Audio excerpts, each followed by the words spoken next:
Saat ini juga, di suatu tempat di blockchain, seorang pencuri hanya bisa menyaksikan 24 juta dolar, makin menjauh dari jangkauannya setiap menit yang berlalu. Uang itu dikuras minggu ini dari Ostium, sebuah platform perdagangan on-chain yang dibangun di jaringan Arbitrum. Ostium adalah tempat para pedagang membuka posisi berjangka dengan leverage tinggi. Perusahaan keamanan PeckShield awalnya memperkirakan kerugian hingga 18 juta dolar, lalu merevisinya tajam menjadi sekitar 24 juta ketika skala kerusakan yang sebenarnya terungkap.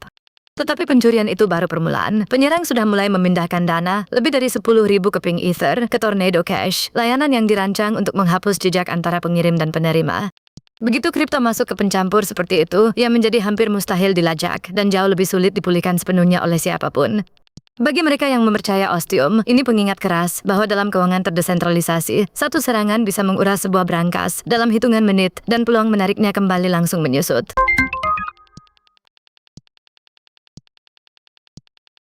Jaringan kartu terbesar di dunia memutuskan ingin sebagian dari bisnis stablecoin, dan itu bisa menata ulang siapa yang menguasai masa depan uang digital. Visa memperkenalkan platform stablecoin miliknya sendiri, dirancang agar bank dan perusahaan fintech menyambungkan pembayaran dolar digital langsung ke jaringan yang sudah mereka pakai.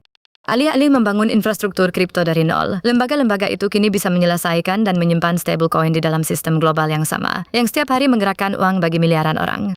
Platform ini mendukung token bernama OpenUSD dan menempatkan Visa berhadapan langsung dengan Circle, perusahaan di balik USDC dan salah satu nama terbesar di industri. Selama bertahun-tahun, stablecoin sebagian besar hidup di pinggiran dunia keuangan. Masuknya Visa menandakan raksasa pembayaran kini melihatnya sebagai infrastruktur inti, bukan eksperimen. Ini juga menandakan bahwa dolar digital kini semakin diperlakukan seperti uang biasa di dalam sistem keuangan arus utama. Dan bagi Circle, persaingan baru saja menjadi jauh lebih besar, jauh lebih didanai, dan jauh lebih sulit dihadapi. Sesaat, salah satu tokoh paling terkenal buruk dalam sejarah kripto tampak punya jalan kembali ke kebebasan, dan Senat Amerika Serikat baru saja bergerak untuk membantingnya menutup. Dalam pemungutan suara bulat yang langka, para senator dari kedua partai mengesahkan resolusi yang menyatakan bahwa Sam Bankman-Fried tidak boleh menerima pengampunan presiden atau pengurangan hukuman. Pendiri FTX itu menjalani hukuman 25 tahun karena mendalangi salah satu penipuan keuangan terbesar dalam sejarah Amerika, sebuah keruntuhan yang melenyapkan miliaran dolar dana pelanggan. FTX runtuh pada tahun 2022 dan membuat jutaan orang kehilangan uang mereka.